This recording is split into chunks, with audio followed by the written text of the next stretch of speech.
여러분은 지금 이 순간에도 돈에 대해 고민하고 계실 겁니다. 어떻게 하면 더 빨리 불릴 수 있을까? 어떤 종목을 사야 할까? 언제 들어가야 할까? 그런데 말이죠.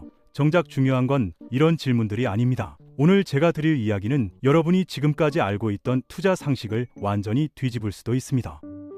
돈이 빨리 불어나느냐, 평생 제자리이냐를 가르는 차이는 정보량이 아닙니다. 종목을 얼마나 많이 아느냐도 아니고 뉴스에 얼마나 빨리 반응하느냐도 아닙니다. 결정적인 차이는 단 하나, 돈이 불어나는 구조 위에 올라가 있느냐의 문제입니다. 대부분의 사람들은 여전히 이렇게 생각하죠. 돈을 많이 벌어야 투자를 할 수 있고 큰 돈이 있어야 큰 수익을 낼 수 있다고 말이죠. 하지만 현실은 정반대입니다. 큰 돈을 만든 사람들의 시작점은 거의 예외 없이 적은 돈이었습니다. 그들이 달랐던 건 금액이 아니라 방향이었습니다. 노동으로 버는 돈을 그대로 쌓아두는 방향이 아니라 시간과 구조가 대신 일하도록 설계하는 방향을 선택했던 거죠. 그런데 여기서 한 가지 질문을 던져봐야 합니다. 도대체 어떤 구조 위에 올라서야 할까요? 2026년 투자의 심리 분석에 관해서 영상 시작하기 전 구독, 좋아요, 알림 설정 시작하겠습니다.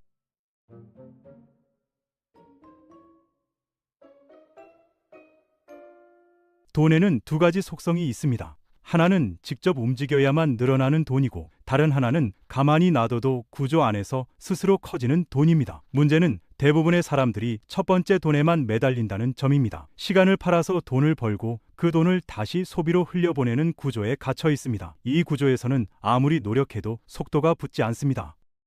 반면 초고속으로 자산이 불어나는 사람들은 처음부터 두 번째 돈을 만드는 데 집중합니다. 돈이 돈을 낳는 위치, 즉 성장률이 중첩되는 자리 위에 자금을 올려놓는 거죠. 여기서 중요한 개념이 복리입니다. 복리는 단순히 이자가 이자를 낳는다는 설명으로는 절대 이해되지 않습니다. 복리의 본질은 속도의 전이입니다. 처음에는 거의 변하지 않는 것처럼 보입니다. 오히려 주변 사람들보다 느려 보일 수도 있습니다. 하지만 일정 시간이 지나면 상황이 완전히 바뀝니다. 같은 노력, 같은 금액인데 증가 속도가 다른 차원으로 이동하는 거죠. 이 차이를 만드는 핵심 공식은 아주 단순합니다. 수익률 곱하기 시간, 그리고 중도 이탈 여부입니다. 많은 사람들이 수익률만 바라봅니다. 몇 퍼센트 벌 수 있는지, 올해 얼마가 오를지를 따지죠. 하지만 자산을 폭발적으로 키운 사람들은 수익률보다 유지 기간을 관리합니다. 높은 수익률을 잠깐 누리는 것보다 적당한 수익률을 아주 오래 유지하는 것이 비교할 수 없을 만큼 강력하다는 사실을 정확히 알고 있습니다. 그래서 그들은 한 방을 노리지 않습니다. 대신 반복 가능한 구조를 만듭니다. 매달 자동으로 들어가고 감정이 개입되지 않고 시장 전체의 성장률을 그대로 흡수하는 구조입니다. 이 구조에서 적은 돈은 전혀 문제가 되지 않습니다. 오히려 작은 금액이기 때문에 흔들리지 않고 오래 유지할 수 있습니다. 큰 돈을 한 번에 넣는 사람보다 작은 돈을 꾸준히 구조 위에 올려놓은 사람이 시간이 지날수록 압도적인 결과를 만들어냅니다. 그런데 여기서 또 하나 중요한 요소가 있습니다. 바로 손실 회피 본능입니다. 사람들은 수익보다 손실에 훨씬 더 크게 반응합니다. 조금만 떨어져도 불안해지고 그 불안이 구조를 깨는 선택으로 이어집니다. 초고속으로 돈이 불어나는 사람들은 이 심리적 함정을 미리 차단합니다. 개별 종목, 타이밍, 예측을 최대한 배제하고 시스템만 남깁니다. 이 시스템은 단순합니다. 시장이 성장하면 함께 올라가고 조정이 오면 더 많은 지분을 확보하게 만드는 구조입니다. 하락장은 위기가 아니라 미래의 수익률을 할인된 가격으로 확보하는 구간이 됩니다. 이 관점이 바뀌는 순간 시장을 대하는 태도 자체가 완전히 달라지는 거죠. 결국 적은 돈으로 큰 돈을 만드는 절대 공식은 비밀도 요행도 아닙니다. 돈을 많이 벌려고 하지 말고 돈이 자라는 자리에 오래 머무는 선택을 하는 것입니다. 속도를 직접 만들려고 하지 말고 이미 빠르게 흐르고 있는 구조 위에 올라타는 것입니다. 그리고 무엇보다 중간에 내려오지 않는 것입니다. 그럼 2026년을 앞둔 지금 도대체 어떤 구조 위에 올라타야 할까요? 이 시점에서 가장 위험한 선택은 여전히 과거의 공식에 기대는 것입니다. 금리가 내려가면 자산이 오르고 환율이 안정되면 경기가 회복된다는 단순한 연결고리는 이미 여러 차례 깨졌습니다. 2026년 투자는 방향 감각이 아니라 구조 이해력이 요구되는 국면입니다. 먼저 전제부터 분명히 해야 합니다. 일반인이 시장을 이기려고 들어가는 순간 이미 불리한 게임이 시작됩니다. 정보 속도, 자본 규모, 분석 능력 어느 하나도 기관과 경쟁할 수 없기 때문입니다. 따라서 개인 투자자의 전략은 언제나 싸움을 피하는 쪽이어야 합니다. 2026년 투자 대응의 첫 번째 원칙은 예측 제거입니다. 어디가 꼭대기인지, 언제 조정이 끝나는지, 금리가 몇 번 내릴지를 맞히려는 시도는 모두 노이즈입니다. 맞춰도 재현되지 않고 틀리면 구조가 무너집니다. 예측을 포기하는 순간 비로소 전략이 작동하기 시작하는 거죠. 두 번째 원칙은 시장 단위로 접근하는 것입니다. 개별 종목은 변동성이 아니라 변수의 집합입니다. 실적, 정책, 경쟁, 기술 변화, 심리까지 통제 불가능한 요소가 너무 많습니다. 반면 시장 전체는 시간이라는 가장 강력한 편을 가지고 있습니다. 2026년을 기준으로 보면 글로벌 자본은 여전히 생산성과 기술이 집약된 시장으로 흘러갑니다. 이 흐름은 단기 뉴스보다 훨씬 느리지만 훨씬 강력합니다. 따라서 일반인은 이 흐름을 그대로 흡수하는 방식이 가장 효율적입니다. 그럼 구체적으로 어떤 흐름을 잡아야 할까요? 여러분이 AI라고 하면 가장 먼저 떠올리는 건 뭘까요? 대부분은 반도체, 칩, GPU부터 떠올리시죠. 그런데 기사들을 쭉 따라가 보면 반복해서 찍히는 병목이 전혀 다른 데에 있습니다. AI는 연산이 부족해서 멈추는 게 아니라 전력이 먼저 부족해져서 멈춘다는 겁니다. 데이터 센터는 계속 늘어나는데 전력망이 그 속도를 따라가지 못한다는 말이 계속 나옵니다. 이게 무슨 뜻이냐면요. 앞으로 AI가 커질수록 연산의 수혜보다 먼저 전력의 수혜가 온다는 이야기입니다. 전기는 기술이 아니라 실물이고 실물은 결국 공급 가능한 주체가 정해져 있습니다. 그래서 진짜 수혜는 화려한 테크가 아니라 전력을 안정적으로 공급할 수 있는 곳에서 먼저 터질 가능성이 커지는 거죠. 그래서 제가 첫 번째 구조로 보는 게 전력입니다. 전력이 없으면 AI는 그냥 서버룸에서 멈춰버리거든요. 여기서 사람들이 자주 놓치는 함정이 있습니다. AI 테마주처럼 빠르게 오르지 않으니 재미가 없어서 안 본다는 겁니다. 그런데 투자에서 재미없는 자리가 제일 무서운 자리입니다. 왜냐하면 사람들의 시선이 몰리지 않아서 가격이 덜 왜곡되고 시간이 편의되기 쉽거든요. AI 확장은 선택이 아니라 강제입니다. 그리고 전력은 기술 혁신보다 먼저 필요한 시작 버튼에 가까운 자산입니다. 두 번째는 지정학입니다. 지정학 뉴스는 매번 터지죠. 그럴 때마다 사람들은 단기 급등하는 종목만 쫓습니다. 그런데 정작 기사에서 계속 반복되는 사실은 하나입니다. 미국과 NATO의 국방비는 이미 구조적으로 증가 단계에 들어갔다는 점이죠. 전책을 시작하기 전 글을 확인해보고 도입 부분 소개부터 시작하고 글을 작성해줘. 여기서 핵심은 전쟁을 마치는 게 아닙니다. 전쟁을 예측하려고 하면 일반인은 대부분 실패합니다. 정보가 늦고 감정이 먼저 흔들리고 타이밍에 집착하게 되니까요. 진짜 전략은 전쟁을 마치는 게 아니라 전쟁 예산이 흘러가는 통로를 잡는 겁니다.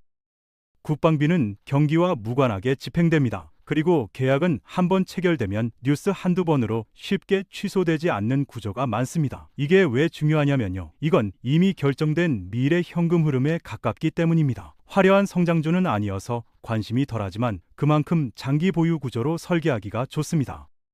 세 번째는 헬스케어입니다. 특히 비만과 당뇨 그리고 고령화가 만나는 지점이죠. 많은 분들이 이렇게 말합니다. 이미 많이 올랐잖아요? 늦었잖아요. 그런데 기사들을 자세히 보면 핵심은 주가가 아니라 시간입니다.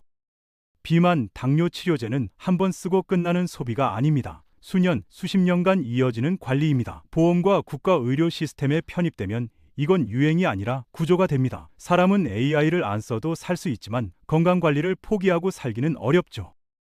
더 놀라운 것은 이 세 가지가 서로 다른 산업처럼 보이는데 공통점은 아주 단순합니다. 유행이 아닙니다. 정책, 구조, 인구 변화에 묶여 있습니다. 단기 예측이 필요 없습니다. 그리고 시간이 편입니다. 그래서 2026년의 핵심 전략은 이런 겁니다. 남들이 안 사는 종목을 고르는 게 아니라 남들이 단기적으로 접근할 수 없는 구조를 사는 겁니다. 단기 수익을 노리고 들어오면 오히려 버티지 못하고 구조를 사면 버틸 수 있습니다. 그리고 결국 일반인의 승리는 예측이 아니라 유지에서 나오죠. 그런데 여기서 현실적인 문제가 하나 생깁니다. 개별 종목은 리스크가 있습니다. 기업 하나에 사고가 나거나 규제가 바뀌거나 실적이 삐끗하면 멘탈이 먼저 흔들립니다. 그래서 일반인에게는 개별주보다 구조를 ETF로 사는 쪽이 훨씬 유리한 경우가 많습니다. 세 번째 원칙은 분할과 자동화입니다. 한 번에 판단해서 한 번에 들어가는 방식은 감정을 피할 수 없습니다. 2026년은 변동성이 사라지는 해가 아니라 변동성이 일상화되는 해에 가깝습니다. 이 환경에서는 분할이 선택이 아니라 생존 조건입니다. 매달 혹은 정해진 주기로 같은 행동을 반복하는 구조를 만들어야 합니다. 상승장에서는 평균 단가가 올라가고 하락장에서는 더 많은 지분을 확보하게 됩니다. 이 구조는 결과를 통제하지 않고 과정을 통제합니다. 일반인에게 이 방식보다 안정적인 전략은 없습니다. 전력 구조를 ETF로 대체한다면 유틸리티 섹터 ETF로 갑니다. 전력, 가스, 인프라처럼 필수 공급을 묶어서 들고 가는 방식이죠. 국방 구조를 ETF로 대체한다면 항공, 우주, 방산 ETF로 갑니다. 국방 예산이 흘러가는 길목을 묶어서 들고 가는 겁니다. 헬스케어 구조를 ETF로 대체한다면 헬스케어 섹터 ETF로 갑니다. 고령화와 만성질환의 구조 자체를 들고 가는 방식이죠. 이 조합이 좋은 이유는 단순합니다.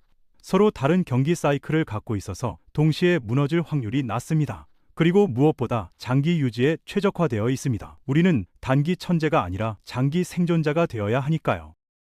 네 번째 원칙은 현금에 대한 재정의입니다. 현금은 안전자산이 아니라 대기자산입니다. 2026년 국면에서 현금을 쥐고만 있는 것은 기회를 미루는 선택에 가깝습니다. 현금은 타이밍을 기다리는 도구가 아니라 구조 안으로 단계적으로 투입되기 위한 재료입니다. 따라서 현금 비중을 유지하되 완전한 관망 상태로 두지 않는 것이 중요합니다. 항상 일부는 시장에 노출되어 있어야 하고 항상 일부는 추가 투입을 준비하는 상태여야 합니다. 이 균형이 무너지면 공포나 탐욕 중 하나에 휩쓸리게 됩니다. 다섯 번째 원칙은 수익률 기대치 조정입니다. 2026년에 2배, 3배를 단기간에 만들겠다는 목표는 리스크를 감당하지 못하는 일반인에게 가장 위험한 생각입니다. 현실적인 목표는 시장 평균 수익률을 오래 가져가는 것입니다. 이 수익률은 느려 보이지만 시간이 결합되는 순간 속도는 완전히 달라집니다. 중요한 건 한 해의 성과가 아니라 중단 없이 이어진 기간의 길이입니다. 이제부터가 가장 중요합니다. 뭘 사느냐보다 어떻게 사느냐입니다. 2026년부터 2028년까지는 바닥을 맞히는 게임이 아니라 구조를 유지하는 게임입니다. 바닥 예측은 하지 않습니다. 금리와 환율 뉴스에 반응하지 않습니다. 목표는 시간 분산과 심리 차단입니다.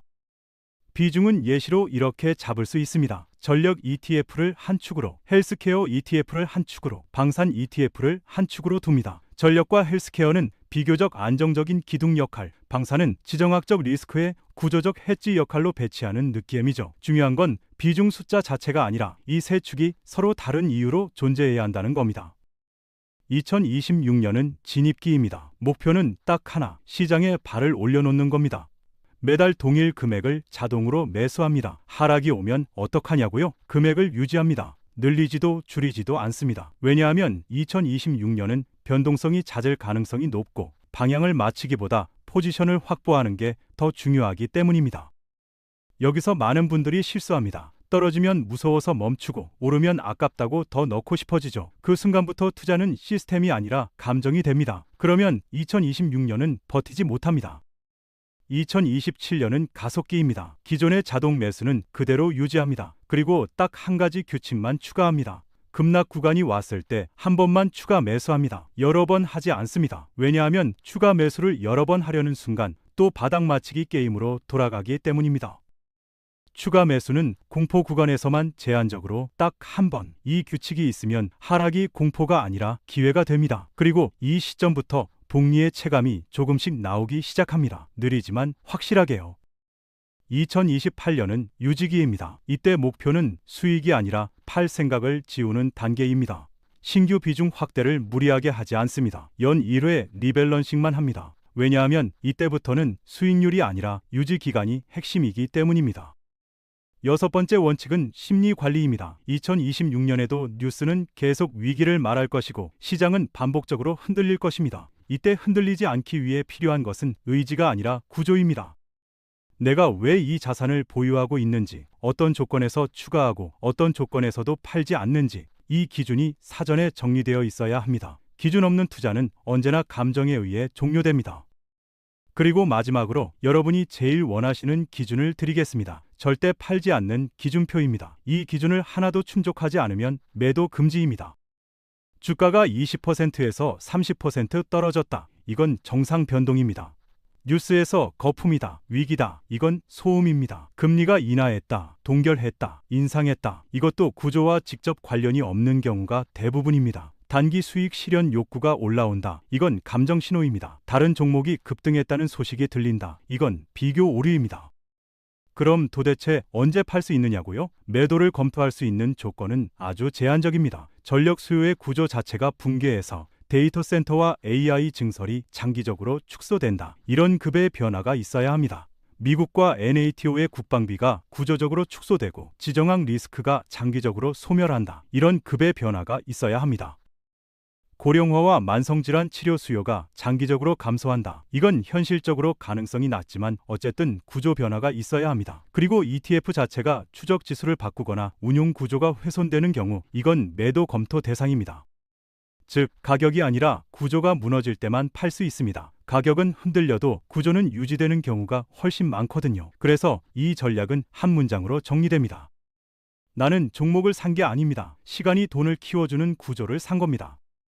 마지막으로 가장 중요한 대응 전략은 포기하지 않는 것입니다. 대부분의 사람들은 틀려서가 아니라 중간에 내려와서 실패합니다. 시장이 아니라 자신의 인내심에 패배합니다. 2026년 투자는 특별한 기술을 요구하지 않습니다. 대신 과거의 직관을 내려놓을 용기와 구조를 끝까지 유지하는 태도를 요구합니다. 적은 돈으로 시작해도 괜찮습니다. 중요한 것은 지금 이 순간 돈이 자라는 자리에 발을 올려놓는 것입니다. 이 원리를 이해하는 순간 돈은 더 이상 불안의 대상이 아니라 시간과 함께 자라는 도구가 됩니다. 자산 증식은 재능의 문제가 아닙니다. 구조를 이해했느냐 그리고 그 구조를 끝까지 유지했느냐의 차이일 뿐입니다. 2026년 투자는 어떻게 해야 할까? 여러분의 생각 댓글로 남겨주세요.